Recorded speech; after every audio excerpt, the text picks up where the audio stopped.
그러니까 여러분 연금 개혁을 안 하면 어떻게 되냐? 연금 개혁을 안 하면 여러분 국가가 파산합니다. 여러분 정부라고요. 무한대로 빚을 질 수 있는 게 아닙니다. 이 정부, 대한민국 정부가 국채를 발행하는데, 대한민국이라면 돈 떼어먹을 가능성 없는 나라고, 이거 위기 아니야? 이 정도는 충분히 대한민국 정부가 감당할 수 있어. 라고 채권시장에서 인정을 받을 때, 채권시장에서 그렇게 인정을 받을 때 국채가 발행이 가능한 겁니다. 대한민국 연금을 개혁하지 않으면 가장 큰 문제는 연금이 들어오는 돈과 나가는 돈, 그러니까 나가는 돈도 약속돼 있죠. 그러니까 약속입니다.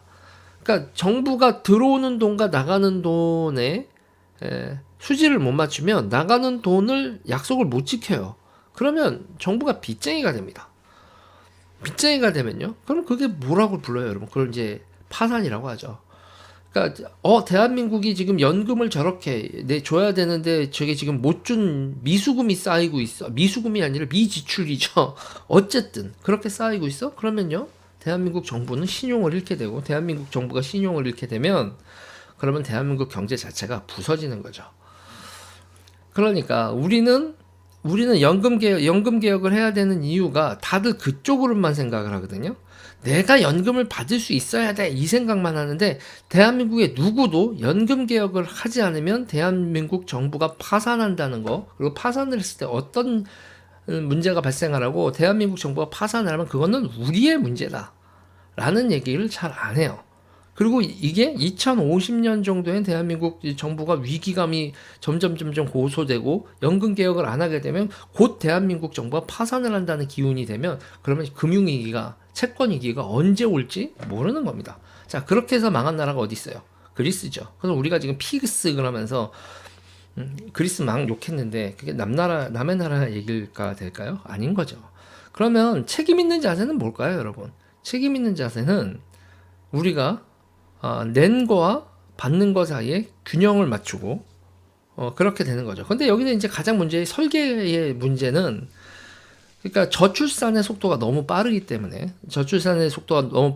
우리나라의 베이비 붐이, 우리나라의 인구형이 종영이 되지 않으면 사실은 국민연금은 답이 없는 거죠. 그러면 지금 두 가지 방법이 돼야 돼요. 하나는 국민연금을 해결하기 위해선 재정 건전성, 그러니까 적게 받아가고 많이 내는 구조 앤드 인구 구조를 종형으로 만들어야 됩니다. 인구 구조를 종형으로 만들면, 지금 이 종형으로 만들지 않으면 지금 국민연금을 놓는 사람이 이렇게 역피라미드 형태로 인구 구조가 보이면 나는 나중에 가서 받지 못할 돈을 지금 내고 있는데라는 불안감이 지배하게 된다고요. 그러면 연금 납부에 대한 저항이 커지겠죠. 그래서 지금 상태에서 이게 지금 연금 개혁을 하는 게 왜 굳이 우리 정부가 해야 되냐, 지지율 떨어지는데, 이렇게 정치 세력들이 좌우에서 생각을 하고 있다면 정말 무책임한 거죠.